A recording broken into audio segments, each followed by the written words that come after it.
This video is sponsored by Magellan TV. Check out their documentary streaming service to learn even more about history from all over the globe. We highly recommend that you watch Conformity, 1933-1934, for an up-close look at Hitler's rise from head of the Nazi Party to a dictator set to restructure Germany solely around his image. Witness the threads of history wind between fascism and the elite to form the Führer state and its politics built tall upon terror.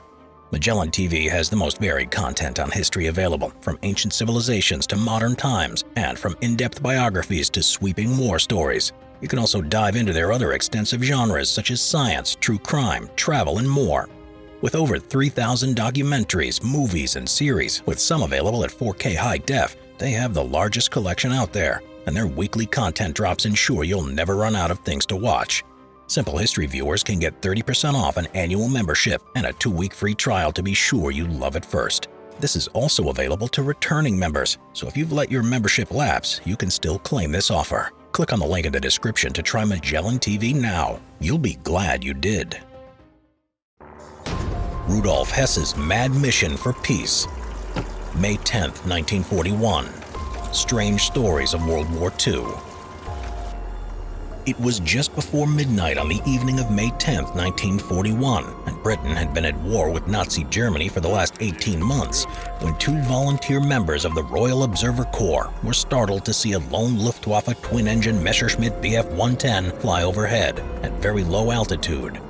The German aircraft was barely flying high enough to clear the nearby trees and 2-story buildings of the sleepy village of Chatton in the north of England. The observers had been surprised to see a German aircraft so far north, especially as at the time the Luftwaffe nighttime raids were concentrated hundreds of miles away around London and the southeast of England. Earlier that evening, 2 RAF Spitfires on a routine patrol had been ordered to intercept the mystery aircraft after it had been spotted by British radar without any success. Later on, a 3rd Spitfire was scrambled from a nearby airbase to find Raid 42, as it had now been designated. But as it was now nightfall and it had dropped off the radar, it too had failed to locate the unidentified aircraft. The Royal Air Force had code names for the aircraft that they were watching on their radar. For example, a Bandit was an identified enemy aircraft, and a Bogey was an unidentified, possibly unfriendly aircraft. Scramble referred to a fast takeoff and climb to intercept enemy aircraft. Oddly, this German long-range 2-seater heavy fighter continued heading northwards after flying over Chatton towards the Scottish border.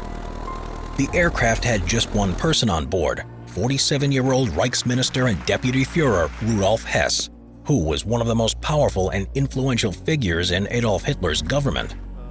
Hess was a complex man, a fanatical and cruel Nazi who had a hatred of people of Jewish and Arabic origins. He was also heavily into the occult and astrology, as well as being a neurotic hypochondriac, and was always claiming to be suffering from a variety of afflictions and illnesses. As well as being an ardent non-smoker, a strict vegetarian, and a committed family man who had been happily married for the last 14 years, Hess and his wife had a son that they had named Wolf, whose godfather was none other than Adolf Hitler himself. As a child, Hess was deeply affected by being brought up in British colonial Egypt, where his middle-class German parents ran an import and export business. It seemed that his childhood had brought out in him a strong dislike for the Arab people and a deep-rooted respect for how the British administered their colonies. Arrogantly, Hess felt that the modern-day Egyptian people could not function properly or achieve anything meaningful without guidance and control from the British.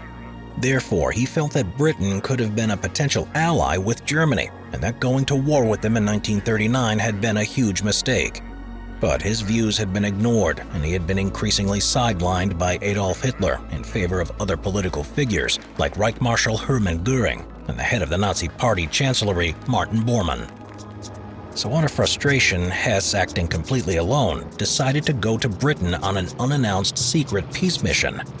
He took on this assignment with some serious misconceptions.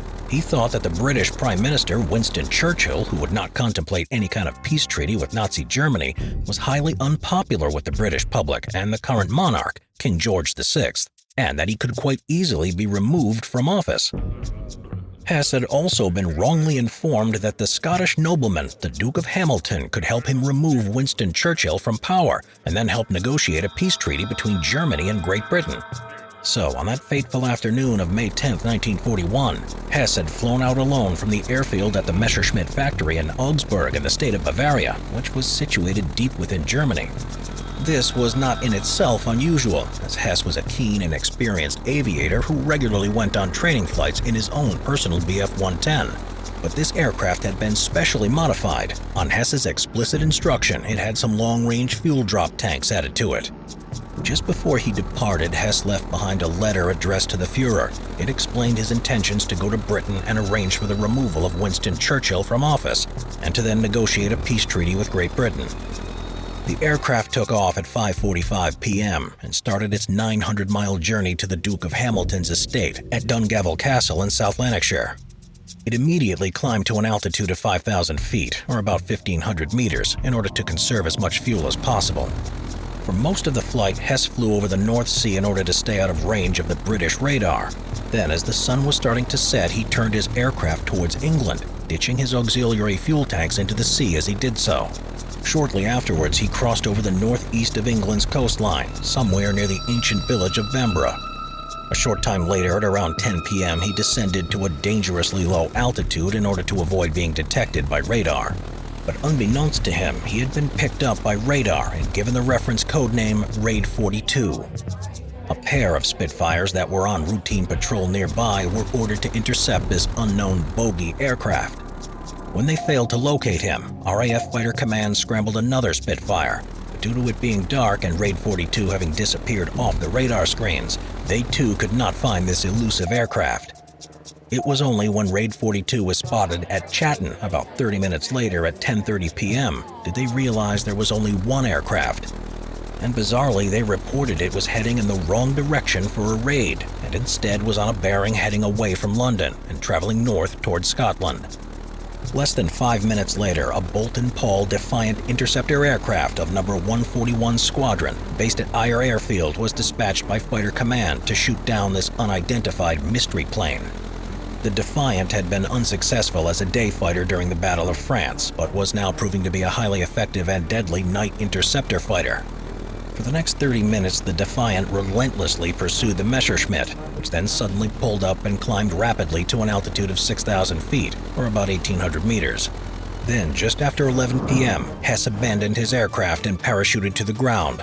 Unfortunately for him, he broke his ankle as he exited the plane. The unpiloted Bf-110 crashed a short time later at a nearby farm, breaking up as it did so. Remarkably, after 5 hours and 900 miles of flying, Hess had just landed 12 miles away from the Duke's castle, a truly remarkable feat of navigation. He was at the time wearing the uniform of a Luftwaffe captain. After landing in the field, he promptly surrendered himself to a local farmer. The farmer then called the local Home Guard unit, who quickly came to pick him up. Hess was then interrogated, and he told them he was Captain Alfred Horn and that he had an extremely important message for the Duke of Hamilton. The Duke was immediately summoned and came to meet with this mysterious Captain Alfred Horn. Hess, on meeting the Duke, confessed who he really was, but although Hess spoke fluent English, he struggled to understand the Duke's heavy Scottish accent, though he did manage to convey to him that he was on a mission to negotiate a peace treaty with the British government. The next day, the stunned Duke headed south to London to brief Winston Churchill and his war cabinet on this unexpected turn of events. They were all unsure of what to make of it. Meanwhile, the Nazi regime back in Germany quickly distanced themselves from the whole Rudolf Hess episode, and they claimed that he was mentally ill and was acting completely alone, without their knowledge or authority. When Hitler was told of the incident, he allegedly flew into a terrible rage and started screaming and shouting at everyone and everything. The Nazis explained away Hess's actions by saying that he had a mental breakdown brought on by an old combat wound he had suffered from his time in the trenches back in World War I. For the rest of the war, Hess was kept at various sites around Britain under heavy guard, including at the Tower of London. One place he was kept at for 13 months was Mitchett Place in the village of Mitchett in Surrey, near the garrison town of Aldershot, that was given the code name Camp Z, as it was top secret. It is rumored that Polish soldiers stationed in Scotland found out where he was being held, and a group of 17 of them went absent without leave, attempting to find Hess in order to kidnap or kill him in revenge for the Nazi atrocities carried out in Poland. This resulted in a firefight with the British soldiers guarding Hess, who managed to fight them off.